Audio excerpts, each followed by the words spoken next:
Hello everyone, स्वागत है आप सभी का आपके अपने YouTube channel English by Ashok sir में। दोस्तों, आज हम लोग अध्ययन करेंगे यूपी बोर्ड क्लास 10 इंग्लिश की बुक से second poem an elementary school classroom in a slum. तो पहले इस पोयम के टाइटल पर ही फोकस करते हैं और इसकी मीनिंग समझते हैं। तो एन एलिमेंट्री मीन्स होता है प्रारंभिक, क्लासरूम मीन्स होता है कक्षा, इन ए स्लम, इन मीन्स में, ए स्लम, स्लम मीन्स होता है गंदी बस्ती। तो दोस्तों, यहाँ पर बताया गया है कि एक गंदी बस्ती में एक प्रारंभिक स्कूल की कक्षा, एक गंदी बस्ती में एक प्रारंभिक स्कूल की कक्षा। और दोस्तों, यह पोयम स्टीफन स्पेंडर के द्वारा लिखी गई पोयम है। और अगर इस पोयम की समरी पर नज़र डालें तो जो इसके लेखक हैं स्टीफन स्पेंडर जी, वह गंदी बस्ती में एक स्कूल की क्या दशा है इसका बहुत ही मार्मिक वर्णन किए हैं। और वहाँ के बच्चे जो हैं वो किस प्रकार से अभी तक अविकसित हैं, ना ही तो उनके ज्ञान का विकास हुआ है, ना ही तो बच्चे शारीरिक रूप से विकास किए हैं, ना ही तो उनका मानसिक विकास हुआ है, ना ही तो उनके जो एक तरह से भाषाएं हैं, मतलब कि पूरी तरह से अभी गंदी बस्ती में रहने वाले बच्चे जो है अविकसित हैं। और वहाँ के जो स्कूल हैं, स्कूल की भी क्या दशा है कि वहाँ के जो स्कूल हैं वो स्कूल इस भांति से हैं कि उस स्कूल को देखने से ये प्रतीत नहीं हो सकता कि यहाँ पर मतलब बच्चों का अध्ययन कराया जाना संभव है। तो बहुत ही बेहतरीन तरीके से एक जो समाज के जिम्मेदार लोग हैं उन लोगों को इस चीज़ बताने की कोशिश किए हैं कि जो गंदी बस्ती में स्कूलों का हाल है या जो बच्चों की स्थिति है, इससे परिवर्तित करने की बहुत ज़रूरत है। नहीं तो वो बच्चों का जो जीवन है वो जीवन अंधकार में ही रह जाएगा। वह बाहर की दुनिया में कभी नहीं निकल पाएंगे और अपने शारीरिक और मानसिक विकास को कभी नहीं कर पाएंगे। और इस पोयम के आखिरी में अपील भी की गई है, जो जिम्मेदार समाज के जिम्मेदार लोग हैं उन लोगों से अपील भी की गई है कि किस प्रकार से इन सब चीज़ों को बदला जा सकता है और बच्चों को भी इस माहौल से निकालिए। एक गंदी बस्ती में जो बच्चे हैं जो अभी बोलना तक नहीं सीखे हैं या गंदी गंदी भाषाओं का प्रयोग करते हैं, तो इन सब चीज़ों को बदलने की ज़रूरत है। तो दोस्तों, आइए अब इस पोयम को शुरू करते हैं। और देखिए यहाँ पर बिफोर यू रीड में आप लोगों का दिया है कि हैव यू एवर विजिटेड और seen an elementary school in a slum. तो आप कभी गए होंगे या देखे होंगे एक गंदी बस्ती के प्रारंभिक स्कूल को। तो what does it look like. तो एक गंदी बस्ती के जो प्रारंभिक स्कूल है यानी जो प्राथमिक पाठशाला है, वह पाठशाला आपको किस प्रकार से दिखता है। वहाँ पर किसी भी प्रकार की कोई व्यवस्था नहीं होती है, न तो पेयजल की व्यवस्था अच्छी होती है, न क्लासरूम में बच्चों को बैठने की अच्छी व्यवस्था होती है। तो आप इस चीज़ को देखे होंगे और जानते होंगे कि अभी हमारे समाज में कितनी अधिक परिवर्तन की ज़रूरत है। और एक परिवर्तन को ही मद्देनज़र रखते हुए पोएट जो स्टीफन स्पेंडर जी हैं वो इस पोयम को लिखे हैं। तो आइए इस पोयम को पढ़ते हैं और इस पोयम को समझने की कोशिश करते हैं। Far far from gusty waves these children faces. अब यहाँ पर जो गंदी बस्ती में रहने वाले बच्चे हैं या जो गंदी बस्ती में वह प्रारंभिक स्कूल है वहाँ पर जो पढ़ने वाले बच्चे हैं, उन्हीं बच्चों की बात की जा रही है पोएट के द्वारा। और पोएट बता रहे हैं कि फार फार फ्रॉम गस्टी वेव्स। फार फार, फार फार का मीन्स हो जाएगा बहुत दूर हैं। फ्रॉम किस चीज़ से बहुत दूर हैं। गस्टी वेव्स, गस्टी मीन्स होता है झोंकेदार, वेव्स मीन्स होती हैं लहरें। दीज चिल्ड्रेन, इस चिल्ड्रेन इन बच्चों के, फेसेज मीन्स चेहरे, ये जो गंदी बस्ती के स्कूल में पढ़ने वाले बच्चे हैं, इन बच्चों के जो चेहरे हैं वो अभी झोंकेदार लहरों से बहुत बहुत दूर हैं। अर्थात यहाँ पर कहने का मतलब है कि ये जो गंदी बस्ती में पढ़ने वाले बच्चे हैं उन बच्चों के चेहरे झोंकेदार लहरों से अभी बहुत दूर हैं, यानी कि उनके चेहरे पर किसी भी प्रकार की अभी कोई मुस्कान नहीं है, हमेशा उनका चेहरा अभी मुरझाया रहता है। तो इसीलिए यहाँ पर वो बता रहे हैं कि ये जो गंदी बस्ती में पढ़ने वाले बच्चे हैं, अभी इस बस्ती में के प्रारंभिक स्कूल के जो बच्चे हैं, इनके चेहरे एकदम झोंकेदार लहरों से बहुत दूर हैं। और किस प्रकार से हैं? Like rootless weeds. Like rootless means होता है जड़ विहीन, जो वीड्स मीन्स होते हैं घास या कह सकते हैं खरपतवार। तो इन बच्चों के जो चेहरे हैं वो किस प्रकार से हैं? एक रूटलेस मतलब उखड़ी हुई भी कह सकते हैं। तो इन बच्चों के चेहरे उसी तरह से मुरझाए हुए हैं जैसे कि एक उखड़ी हुई घास मुरझाई होती है, उसी तरह से इन बच्चों के चेहरे मुरझाए हुए हैं और झोंकेदार लहरों से बहुत दूर हैं। ये स्थिति है बच्चों के चेहरे की। और द हेयर टार्न राउंड दियर पैलोर। और द हेयर मीन्स होता है बाल। तो इन बच्चों के जो बाल हैं वो टार्न राउंड हैं। टार्न राउंड दियर पैलोर मीन्स होता है पीला। तो इन बच्चे के जो चेहरे हैं, जिन चेहरे पर कोई मुस्कान नहीं है, पूरी तरह से कुपोषित बच्चे हैं, तो इनके चेहरे एकदम पीले पड़ गए हैं। तो इनके जो पीले पड़े हुए चेहरे हैं उस पर टर्न मीन्स होता है बिखरे होना, राउंड मीन्स चारों तरफ। तो उनके पीले चेहरे पर जो उनके बाल हैं वह पूरी तरह से बिखरे पड़े हुए हैं। टर्न मीन्स होता है फटा, यहाँ पर हो जाएगा बिखरना। यानी इन जो उस स्कूल में, गंदी बस्ती के स्कूल में पढ़ने वाले बच्चे हैं, उन बच्चों के पीले चेहरे पर जो उनके बाल हैं वह चारों तरफ बिखरे हुए हैं। यानी कि बाल उनके जो है चारों तरफ बिखरे हुए हैं। यानी बाल में ना ही तो किसी आयल का इस्तेमाल हो रहा है गंदी बस्ती के बच्चों के, और ना ही तो कभी कंघी होती है। तो जैसे मतलब कि बिना कई दिन के नहाए बच्चे होते हैं, उनके बाल में कंघी नहीं होता है या फिर उसमें आयल का यूज नहीं होता है, तो बाल एकदम घुंघराले बिखरे पड़े होते हैं। तो वही चीज़ यहाँ पर पोएट बता रहे हैं कि वो उन बच्चों के जो हेयर हैं, बाल हैं, वो टर्न है, एकदम बिखरे पड़े हुए हैं, राउंड चारों तरफ, दियर पैलोर उनके पीले चेहरे पर। और क्या स्थिति है उस क्लासरूम के बच्चों की? पहली 2 लाइन में पोएट बताएं कि ये जो गंदी बस्ती के प्रारंभिक स्कूल में पढ़ने वाले बच्चे हैं, उन बच्चों के चेहरे, उन जो बच्चे हैं उनके चेहरे झोंकेदार लहरों से बहुत दूर हैं। और उन्होंने बताया कि एकदम उखड़ी हुई घास की भांति, जो एकदम जड़ से उखड़ गई घास है, उनके समान उनके चेहरे एकदम मुरझाए हैं। और उनके जो पीले चेहरे हो गए हैं कुपोषण के कारण, जो उनका चेहरा पीला हो गया है, उस पर उनके बाल जो है चारों तरफ एकदम बिखरे पड़े हुए हैं। और उस क्लासरूम की क्या स्थिति है कि द टाल गर्ल, एक टाल गर्ल है, एक लंबी लड़की। टाल मीन्स होता है लंबी, गर्ल मीन्स लड़की।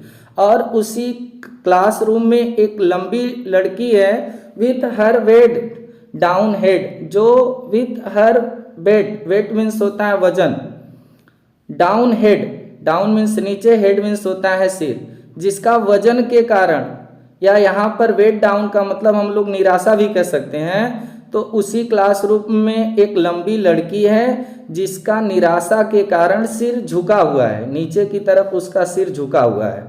ये स्थिति है कि उस क्लासरूम में एक लंबी लड़की है जिसका निराशा के कारण सिर झुका हुआ है, या जिसके वजन के कारण, या उस लड़की का वजन के कारण सिर झुका हुआ है। द पेपर स्विमिंग बॉय, और उसी क्लासरूम में, उस गंदी बस्ती का जो प्रारंभिक स्कूल है, उसी क्लासरूम में, उसी स्कूल के क्लासरूम में एक पेपर स्विमिंग, एक पेपर कागज की भांति, पेपर मीन्स होता है कागज, एक कागज की भांति स्विमिंग प्रतीत होता है, बॉय मीन्स लड़का। और उसी क्लासरूम में एक कागज की भांति यानी एकदम पतला सा लड़का प्रतीत होता है, विथ रेड्स आइज, और जिसकी आंखें कैसी हैं? चूहे जैसी हैं, रेड आइज हैं। रेड मीन्स होता है चूहा और आइज मीन्स होती है आंख। और उसी क्लासरूम में एक पतला सा लड़का है, पेपर की भांति पतला सा प्रतीत होता लड़का है, और जिस लड़के की आंखें एकदम चूहे की भांति है। अब चूहे की भांति आंखें होने का मतलब क्या है कि चूहे की आंखें जो होती हैं वो हमेशा भोजन की तलाश में होती हैं, कुछ खाने की तलाश में होती हैं। तो जो बच्चा है वो बच्चा भी हमेशा मतलब कि भोजन की ही तलाश में रहता है, हमेशा इधर उधर देखता रहता है। तो इसीलिए वहाँ पर बच्चे की आंख को बताया गया कि एक चूहे की भांति उस बच्चे की आंख थी, जो पेपर के समान एकदम पतला लड़का था, बिल्कुल कुपोषण का शिकार हुआ था, क्योंकि गंदी बस्ती में वो जो बच्चे थे उन लोगों के का भी शारीरिक विकास भी नहीं हुआ था। तो इसीलिए यहाँ पर पोएट ये चीज़ बताए हैं। और the stunted unlucky heir of twisted bones. और स्टंटेड, स्टंटेड मीन्स होता है अविकसित, अविकसित। और एक वहां पर बता रहे हैं कि वहां पर एक लड़का है जो स्टंटेड है, अविकसित है, अनलकी। और अनलकी का मतलब होता है दुर्भाग्यशाली। और एक स्टंटेड, स्टंटेड मीन्स होता है अविकसित लड़का है जो अनलकी, दुर्भाग्यशाली है, दुर्भाग्यशाली। अनलकी हेयर है, मतलब कि अनलकी हेयर मतलब कि दुर्भाग्यशाली उत्तराधिकारी है किसका, आप ट्विस्टेड बोन्स। ट्विस्टेड मीन्स होता है विकृत, बोन्स माने हड्डियों का, जो कि ट्विस्टेड माने होता है विकृत या मरोड़ी हुई। तो एक लड़का है जो स्टंटेड है अर्थात अविकसित है और दुर्भाग्यशाली उत्तराधिकारी है किसका, ट्विस्टेड बोन्स, ट्विस्टेड बोन्स का अर्थात मड़ोरी हुई हड्डियों का या विकृत हड्डियों का वह उत्तराधिकारी है। यानी जो उसके शरीर की हड्डियां हैं वह विकृत हैं, यानी कि उसको उसके पिता या माता की भी हड्डियां उसी तरह रही होंगी जिसको कि जिसका वह उत्तराधिकारी हो गया, यानी उसके माता पिता की तरह उसकी भी हड्डियां जो है विकृत हैं, मड़ोरी हुई हड्डियां हैं। और वो क्या कर रहा है, रिसाइटिंग ए फादर्स, रिसाइटिंग ए फादर्स नॉर्लड डिजीज। और वह रिसाइटिंग माने होता है दोहराना, और वो जो लड़का है वह दोहरा रहा है ए फादर्स अपने पिता का नॉर्लड डिजीज। नॉर्लड मीन्स होता है गठिया, डिजीज मीन्स होता है रोग को, और वह लड़का अपने पिता के गठिया रोग को दोहरा रहा है। अर्थात उसके पिता को भी गठिया रोग था और ये जो लड़का है गंदी बस्ती के प्रारंभिक स्कूल में ये भी अपने पिता के ही गठिया रोग को दोहरा रहा है, यानी इस बच्चे को भी गठिया रोग है जिससे ये बच्चा पीड़ित है। और क्या कर रहा है, हिज लेसन, और अपने लेसन को भी दोहरा रहा है। वहां पर अपने पिता के गठिया रोग के साथ साथ अपने लेसन को भी, अपने पाठ को भी दोहरा रहा है फ्रॉम हिज डेस्क। जो डेस्क होती है बच्चों की बैठने के लिए, वहां से एक डेस्क पर जो है, डेस्क पे अपनी बुक को रख करके वह अपने लेसन को भी दोहरा रहा है और अपने पिता के गठिया रोग को भी दोहरा रहा है, यानी उसको भी गठिया रोग है। और ये तो दशा है उस क्लासरूम की, और उसके पीछे की देखिए क्या स्थिति है। At back of the dim class, at back, back means होता है पीछे, of the dim class, dim class का मतलब हो जाए, डीम मीन्स होता है कम रोशनी वाला। तो उस जो गंदी बस्ती का क्लासरूम था उसमें रोशनी बहुत कम थी, क्योंकि रोशनी की वहाँ पर प्रॉपर व्यवस्था नहीं थी। तो इसीलिए यहाँ पर पोएट बता रहे हैं कि एट बैक, पीछे, ऑफ द डीम क्लास, वो जो डीम क्लास था मतलब कम रोशनी वाली कक्षा थी, उस कम रोशनी वाली कक्षा में पीछे वन अननोटेड, एक अननोटेड, अननोटेड का मतलब होता है जिस पर कोई ध्यान न दे, यानी कि उपेक्षित। अननोटेड मीन्स होता है जिसको कोई नोट न करे, कोई ध्यान न दे। तो एक उपेक्षित और स्वीट माने बहुत प्यारा, एंड यंग और बहुत कम उम्र का बच्चा बैठा था। यानी पीछे कक्षा के पीछे, कम रोशनी वाली जो कक्षा थी उसके पीछे एक उपेक्षित, प्यारा और कम उम्र का लड़का भी बैठा था। हिज आईज, और जिसकी आंखें, आईज मीन्स होता आंखें, और उस बच्चे की जो आंखें थी, lives in a dream, lives माने जीवित थी, जी रही थी, in a dream, dream means होता है स्वप्न, इन मीन्स में, और उस बच्चे की आंख जो थी वो स्वप्न में जी रही थी। अब किस चीज का सपना देख रही थी उसकी आंखें, उसकी आंखों में कौन सा सपना था? आप स्क्यूरल्स गेम, क्योंकि वो जो क्लासरूम का बच्चा था जो बहुत छोटा था, बहुत प्यारा था और उपेक्षित था, जिस पर कोई ध्यान नहीं दे रहा था, वो कम रोशनी वाले क्लास में, अंधकार वाले क्लास में एकदम पीछे बैठा हुआ था और उसकी आंखें एक स्वप्न में जी रही थी और वो कोई बड़ा सपना नहीं देख रहा था, क्योंकि वो गंदी बस्ती में रहने वाले जो प्रारंभिक स्कूल है वहां पर बैठा है और वो अपने गंदी बस्ती से कभी बाहर नहीं गया है। तो वो बाहर की दुनिया में बड़ी बड़ी चीजों का सपना नहीं देख रहा था, वो उसी चीज का सपना देख रहा था जिस गंदी बस्ती में, उस गंदी बस्ती में जो काम वो करता था।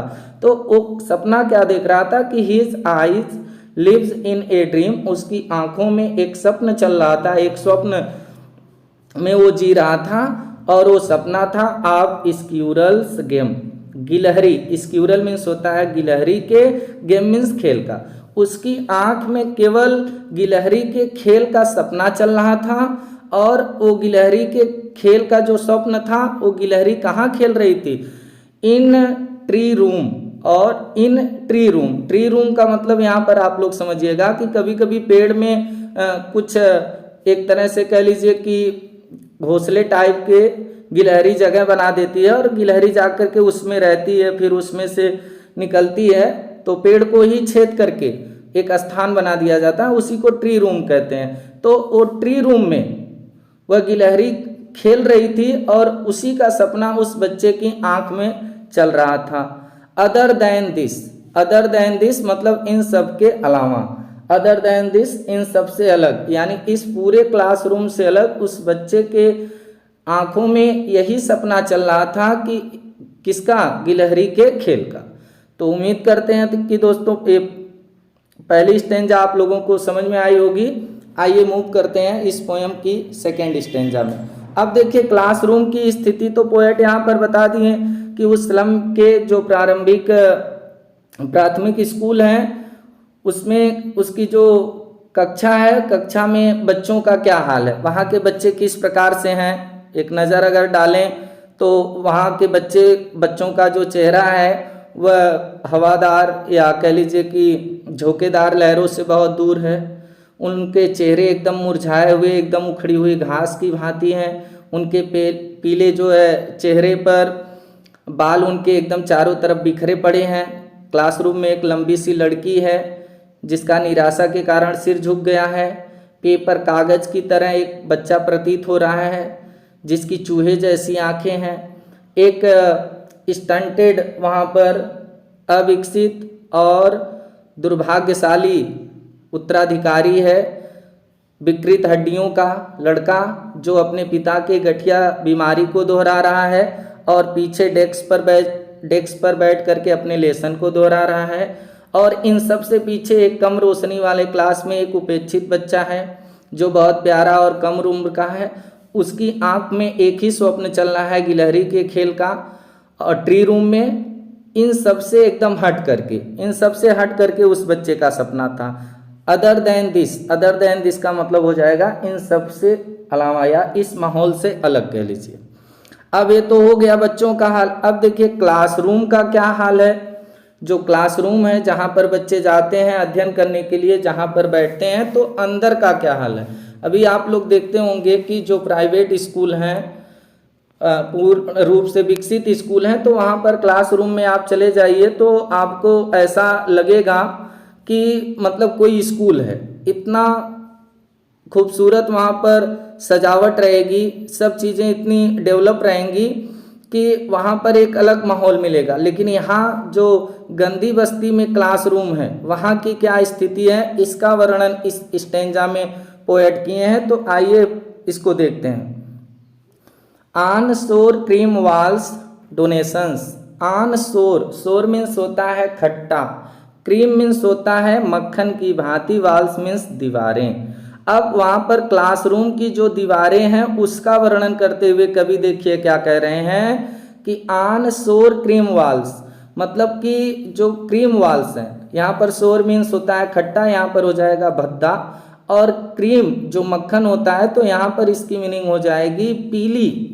तो उस क्लासरूम की जो भद्दी पीली दीवारों पर, वॉल्स मीन्स दीवारें हैं, ऑन मीन्स पर, तो उस पीली भद्दी दीवारों पर डोनेशन मीन्स होता है दान, तो उस क्लासरूम की जो पीली भद्दी दीवारें थीं उस पर डोनेशन की चीज़ें, दान में मिली हुई जितनी चीज़ें थीं वह टंगी हुई थीं। यानी दीवारों पर जो भी तस्वीर लगी थी, जैसे आप लोग देखते होंगे किसी स्कूल में जाएंगे, किसी ऑफिस में जाएंगे तो वहाँ पर जैसे अपने भारत में है तो महात्मा गांधी, सुभाष चंद्र बोस, इन सब की तस्वीरें टंगी थी होती हैं। तो जो वहाँ गंदी बस्ती का जो क्लासरूम था वहाँ पर जो भद्दी पीले रंग की दीवार थी उस पर डोनेशन, दान की मिली हुई चीज़ें सब टंगी थीं। और कौन कौन सी चीज़ें थीं? शेक्सपियर्स हेड, और उस दीवार पर शेक्सपियर का, हेड माने सिर था, यानी कि शेक्सपियर के हेड का वहाँ पर सिर का तस्वीर था। यानी कि हेड का तस्वीर होने का मतलब यहाँ पर हो जाएगा कि शेक्सपियर के चेस्ट के ऊपर के भाग की पूरी तस्वीर थी जो दान में किसी से मिली थी और उस क्लासरूम में टंगी हुई थी। और क्या था? Cloudless at dawn. Cloudless means होता है बादल रहित, एट डॉन, डॉन मीन्स होता है भोर, तो बादल रहित भोर के समय का एक तस्वीर वहाँ पर थी और वह तस्वीर भी कहीं से दान में मिली हुई थी और वह तस्वीर भी उस क्लासरूम की दीवारों पर, जो पीली भद्दी दीवार थी उस दीवारों पर टंगी हुई थी। और क्या था? सिविलाइज्ड डोम, एक सिविलाइज्ड का मतलब होता है सभ्य, डोम मीन्स होता है गुंबद, और एक सभ्य गुंबद की तस्वीर थी जो riding all cities, riding means होता है सवारी करना, ऑल सिटीज मीन्स हो जाएगा सभी शहरों की, जो सभी शहरों की सवारी करती है। यानी कि यहाँ पर सभी शहरों की सवारी करने का मतलब हो जाएगा सभी शहरों के पथ को दिखाती है, रास्ते को दिखाती है। अर्थात हम इसका अर्थ कह सकते हैं कि वहाँ पर एक सभ्य गुंबद की तस्वीर थी, टंगी हुई थी, जो दान में मिली थी और जो सभी शहरों के पथ को दिखाती थी, ऐसे गुंबद की तस्वीर थी। और क्या था? वेल्ड, फ्लावरी, टायरोलीज वैली, और वहाँ पर वेल्ड मीन्स होता है घंटी नुमा, फ्लावरी फूलों जैसी, एकदम वेल्ड घंटी नुमा, फ्लावरी फूलों के जैसी, ट्राइलोलीज वैली, एक ट्राइलोलीज वैली मतलब घाटी की भी तस्वीर थी, एक घंटी नुमा फूलों जैसी ट्राइलोलीज वैली अर्थात घाटी की भी वहाँ पर एक तस्वीर थी जो भी वो भी दान में मिली हुई थी और उस स्कूल के दीवार पर जो भद्दी पीले रंग की दीवार थी उस दीवार पर टंगी हुई थी। और क्या था?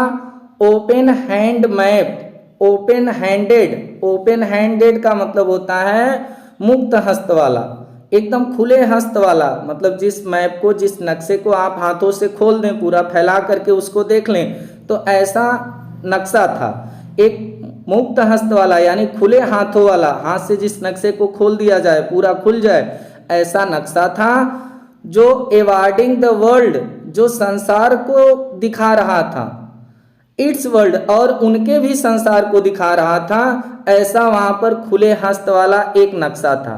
यानी उस दीवार पर एक खुले हस्त वाला नक्शा था जो संसार को और उनके खुद के भी संसार को दिखा रहा था। ऐसा वहाँ पर एक नक्शा दीवार पर दान में मिला हुआ टंगा हुआ था।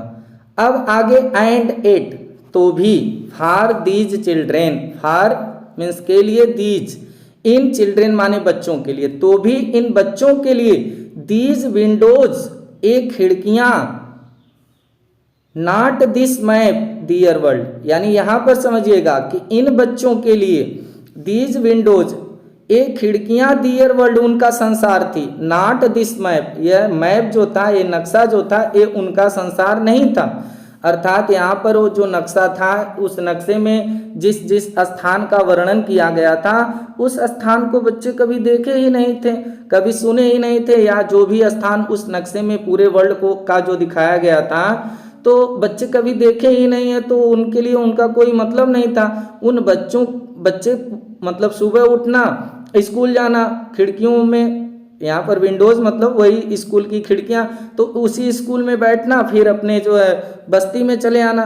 तो इसीलिए बता रहे हैं कि फॉर दीज चिल्ड्रेन, इन बच्चों के लिए, दीज विंडोज, उनकी खिड़कियाँ ही, दियर वर्ल्ड, उनका संसार थी, नॉट दिस मैप, यह मैप उनके लिए कोई मैटर नहीं करता था, यह मैप उनका संसार नहीं था, अर्थात इस मैप से उन्हें कोई मतलब नहीं था, उनका संसार केवल उस क्लासरूम की खिड़कियाँ थी जहाँ पर उनका पूरा जीवन बीत रहा था। और आगे क्या कह रहे हैं इसको समझिएगा, where all future is painted with a fog, और जिस खिड़की को बच्चों के लिए बताया जा रहा है कि बच्चों का संसार है, वेयर, जहां ऑल दियर फ्यूचर, उनका पूरा भविष्य, फ्यूचर मीन्स होता है भविष्य, इज पेंटेड मीन्स होता है रंगा हुआ, पोता हुआ, विथ ए फॉग, विथ माने साथ, ए फॉग मीन्स हो जाएगा अंधकार से।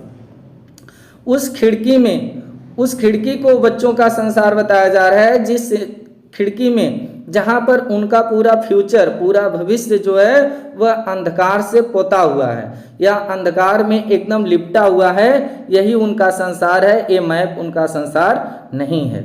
अर्थात ये बच्चे जो है अभी बाहर की दुनिया से एकदम अलग हैं, अभी बाहर की दुनिया को ये बच्चे देखे ही नहीं हैं, उसी अंधकार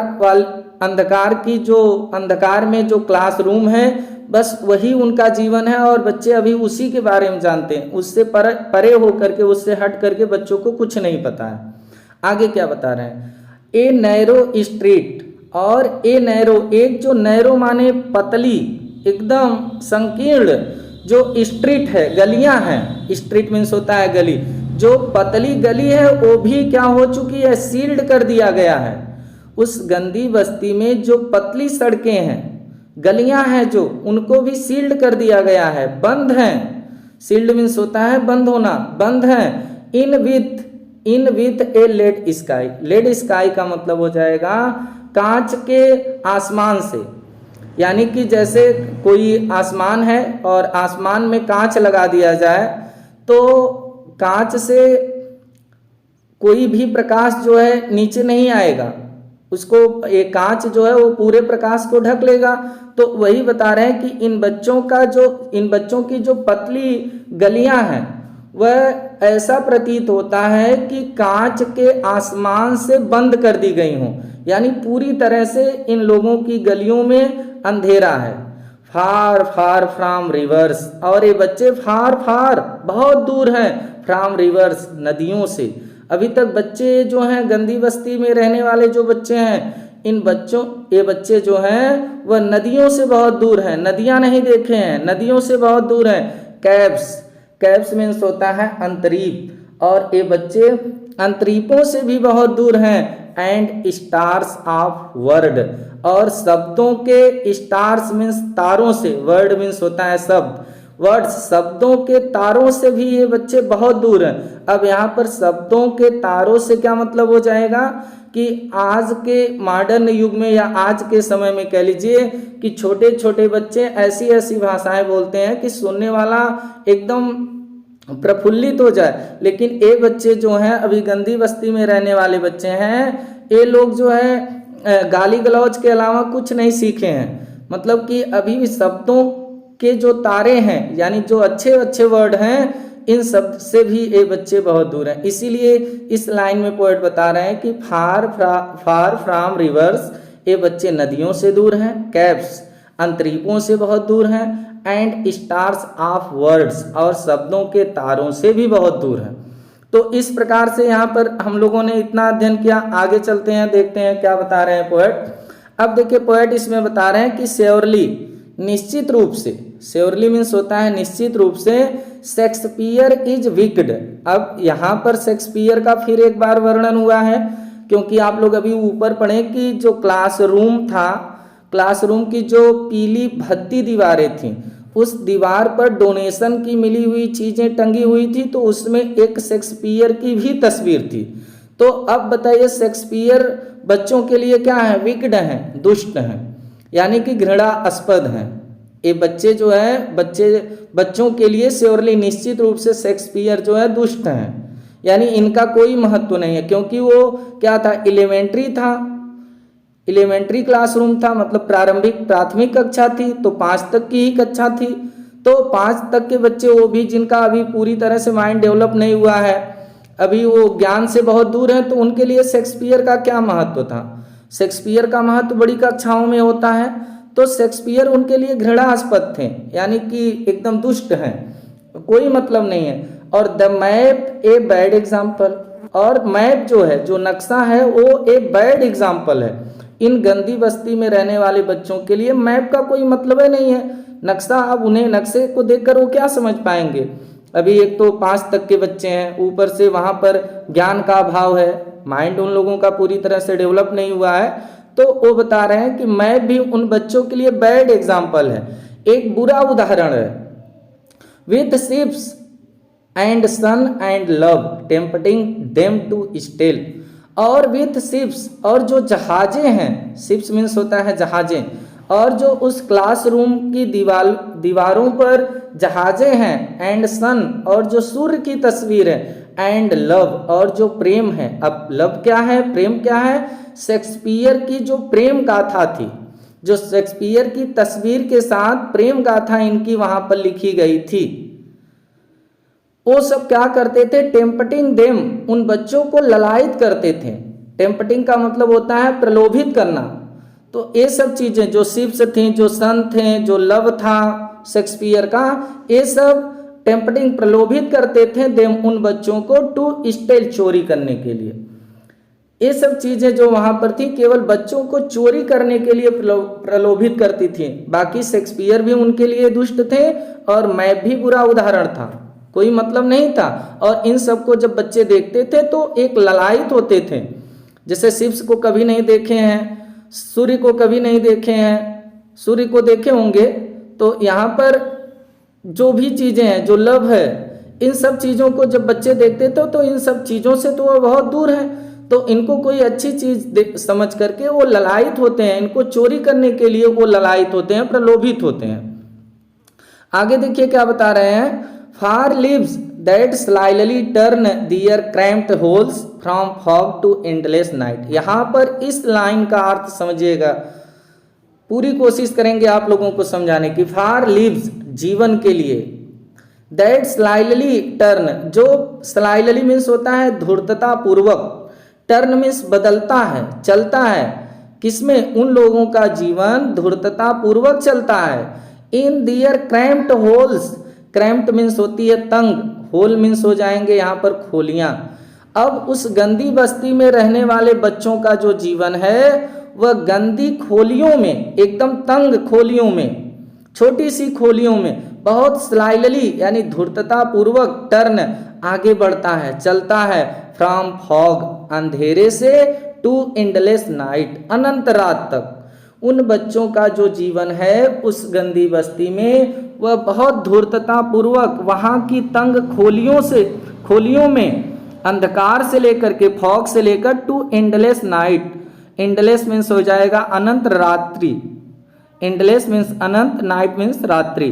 तो उन लोगों का जो जीवन है, फार लिव्स दैट स्लाइली, उन लोगों का जीवन जो स्लाइली टर्न, धूर्तता पूर्वक टर्न व्यतीत हो रहा है, इन दियर क्रैम्प्ड होल्स, उनकी तंग खोलियों में, फ्रॉम फॉग अंधकार से, टू एंडलेस नाइट अनंत रात तक। ऑन दियर, अब आगे देखिए क्या बता रहा है, ऑन दियर स्लैग हीप, और वहां पर क्या है कि जो बच्चे हैं, on their slag heap, slag means होता है कूड़े करकट के, और हीप माने होता है ढेर, ऑन मीन्स पर, कूड़े करकट के ढेर पर, जो गंदी बस्ती है वहां पर कूड़े करकट का ढेर बहुत अधिक है, क्योंकि साफ सफाई का बहुत अभाव है। तो वहां पर कूड़े करकट के जो ढेर हैं, उस ढेर पर दीज चिल्ड्रेन, ये बच्चे, उस हीप पर ये बच्चे जाके खड़े होते हैं, और ऐसा प्रतीत होता है कि वियर स्किन्स, वियर मीन्स होता है पहनना, स्किन्स माने चमड़े, ऐसा लगता है इन लोगों के शरीर को देख करके कि ये चमड़े को पहने हुए हैं, और उस चमड़े में से पीप्ड माने झांक रही हैं, थ्रू बाई बोन्स, इनकी हड्डियां, बोन्स मीन्स होता है हड्डियां। ये बच्चे जो हैं, गंदी बस्ती के बच्चे जो कुपोषित हैं, जब वह कूड़े करकट के ढेर पर जाकर खड़े होते हैं तो ऐसा प्रतीत होता है कि ये चमड़ी को पहने हुए हैं, और उन चमड़ियों में से जो उनकी हड्डियां हैं वो झांक रही हैं। बोन्स मीन्स होता है हड्डियां, पिप्ड मीन्स होता है झांकना, स्किन्स माने हो जाएगा चमड़ी, त्वचा, और वियर मीन्स होता है पहनना। तो इन बच्चों को देखकर ये प्रतीत होता है, जो स्लैग यानी कि कूड़े करकट के ढेर पर खड़े हैं, देखकर प्रतीत होता है कि ये बच्चे चमड़ी को पहने हैं और उस चमड़ी में से उनकी हड्डियां झांक रही हैं, यानी एकदम पतले हैं, कुपोषित हैं, हड्डियां झांक रही हैं। एंड और स्पेक्टेकल्स ऑफ स्टील्स, और इनके जो स्पेक्टेकल्स हैं, स्पेक्टेकल्स मीन्स होते हैं चश्मे, ऑफ स्टील, स्टील के। और ये बच्चे जो चश्मे लगाए हैं उनका जो फ्रेम है, चश्मे का जो फ्रेम है वो स्टील का है, और विथ मेंडेड ग्लास, और उसके साथ क्या है, मेंडेड, मेंडेड मीन्स होता है मरम्मत किया गया, ग्लास मीन्स कांच, और उस स्टील के फ्रेम वाले चश्मे में मेंडेड अर्थात मरम्मत किया हुआ कांच लगा है। और इस प्रकार से यानी यहाँ पर बता रहे हैं कि वो बच्चे जो है कूड़े करकट के ढेर पर जाके खड़े हो जाते हैं, एकदम पतले हैं, ऐसा उनको देखकर लगता है कि वो चमड़े को पहने हुए हैं और उनमें से हड्डियां झांक रही हैं। और जो चश्मे वो लगाए हैं उसके फ्रेम स्टील के हैं और उसमें मरम्मत किया हुआ कांच लगा है। और कांच लगा है तो जब चश्मे लगा लेते हैं तो दिखते कैसे हैं, like bottle beads on stone. तो उनको देखकर ऐसा प्रतीत होता है कि लाइक बॉटल बीड्स, जैसे कि बॉटल, कोई कांच का बॉटल हो, उसके बीड्स माने टुकड़े तोड़ करके ऑन स्टोन्स माने पत्थरों पर रख दिया जाए। यानी कि कोई शीशा हो, शीशे कांच का बॉटल है, उस बॉटल को तोड़ करके उसके बीड्स को, टुकड़े को किसी पत्थर पर ले जाके रख दें तो जिस प्रकार से वो दिखेगा उसी प्रकार से वो बच्चे दिख रहे थे। यानी चश्मा लगाने के बाद कोई भी बच्चा जो है सुंदर नहीं लग रहा था, ऐसा प्रतीत हो रहा था कि किसी कांच के बोतल को तोड़ करके ले जाके पत्थर पर रख दिया गया हो, ऐसा प्रतीत हो रहा था। All of their time, all of their time, all माने सभी, ऑफ दियर टाइम उनका जो समय था, टाइम मीन्स होता है समय, उनका जो पूरा समय था, एंड स्पेस और स्थान था, उन बच्चों का पूरा समय, एंड स्पेस और पूरा स्थान, और फॉगी स्लम, वही फॉगी माने अंधकार से भरी हुई, स्लम मीन्स गंदी बस्ती थी। उन बच्चों का पूरा समय और पूरा अंधकार, पूरा स्थान, sorry, all of their time उनका पूरा समय, एंड स्पेस और उनका पूरा स्थान, और फॉगी स्लम वही अंधकार वाली गंदी बस्ती थी। इसके अलावा वो बच्चे बाहर की दुनिया को नहीं देखे थे, अपनी गंदी बस्ती को छोड़कर कभी कहीं नहीं गए थे, उनका पूरा समय वहीं व्यतीत होता था और उनके लिए पूरे संसार का जितना स्थान है वह स्थान केवल उनकी बस्ती थी और उनके लिए कोई दूसरा स्थान नहीं था। तो इसलिए कभी कह रहे हैं कि ये जो स्थिति है बच्चों की, तो क्या करिए, सो ब्लॉट कर दीजिए। अब यहाँ पर कवि बता रहे हैं, लेखक कह रहे हैं कि सो ब्लॉट, इसको ब्लॉट कर दीजिए। ब्लॉट मीन्स होता है कलंकित कर देना, खत्म कर देना, इसको खत्म कर दीजिए। किसको, दियर मैप्स, उनके नक्शे को, ये जो उनका नक्शा है उनके नक्शे को, यानी उनकी बस्ती जो है उसको खत्म कर दीजिए। विथ स्लम्स मतलब बस्तियों के साथ, उनके बस्तियों के साथ उनके नक्शे को कलंकित कर दीजिए, खत्म कर दीजिए। वहां पर एक नवीन स्थापना कर दीजिए, एक नए सिरे से वहां पर स्कूल की और वहां के मकानों की स्थापना कर दीजिए। और ये बच्चों का जो नक्शा है, जो गंदी बस्तियां हैं, उसको एकदम ब्लॉट कर दीजिए, खत्म कर दीजिए, बदल दीजिए इन बच्चों के जीवन को। जैसे as big as doom, doom means होता है प्रलय, जैसे एक बड़ी सी प्रलय आती है सभी चीजों को नष्ट कर देती है, ठीक उसी प्रकार से इन बच्चों के मैप्स को और गंदी बस्ती दोनों को एक ही साथ जो है खत्म कर दीजिए और वहां पर एक नई सोसाइटी की स्थापना कीजिए, एक नई दिशा में बच्चों के लिए जो है वर्क करिए, मेहनत करिए, ताकि इन बच्चों का जीवन अंधकार से प्रकाश की ओर बढ़ सके। इसीलिए यहाँ पर पोएट बता रहे हैं, सो ब्लॉट दियर मैप्स, उनके नक्शे को खत्म कर दीजिए, विथ स्लम्स उनकी बस्तियों के साथ, एज बिग एज डूम, जैसे एक बड़ा प्रलय सब कुछ नष्ट कर देता है उसी प्रकार से नष्ट कर दीजिए, बच्चों को अलग दुनिया में ले चलिए।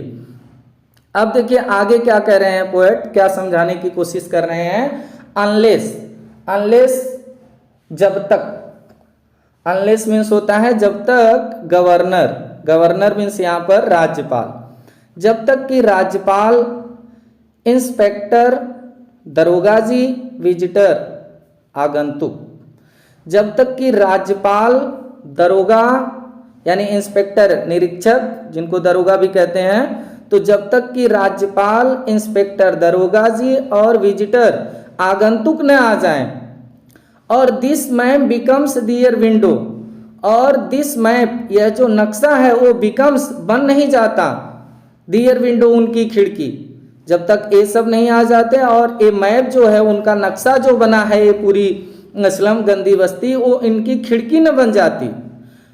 एंड और दीज विंडोज, और ये जो खिड़कियां हैं उनकी, जब तक कि राज्यपाल न आ जाए, इंस्पेक्टर दरोगा जी न आ जाए और विजिटर्स आगंतुक न आ जाए, और दीज मैप यह नक्शा बिकम्स दियर विंडो उनकी खिड़की नहीं बनता है। कौन? एंड और दीज विंडोज ये खिड़कियां दैट शट जो बंद हैं, अपॉन दियर लिव्स जो उनके जीवन को बंद कर दी हैं, यह खिड़कियां जो उनके जीवन को बंद कर दी हैं, शट अपॉन, शट मीन्स होता है बंद करना, दैट शट जो बंद कर दी हैं, अपॉन दियर लिव्स उनके जीवन को, लाइक कैटाकॉम्स, कैटाकॉम्स मीन्स होता है कब्रगाह की तरह, जैसे एक कब्रगाह होता है उसमें शव को दफना दिया जाता है और पूरी तरह से उसको बंद कर दिया जाता है, उसी प्रकार से इन बच्चों का जो जीवन है वह इन खिड़कियों में बंद हो गया है।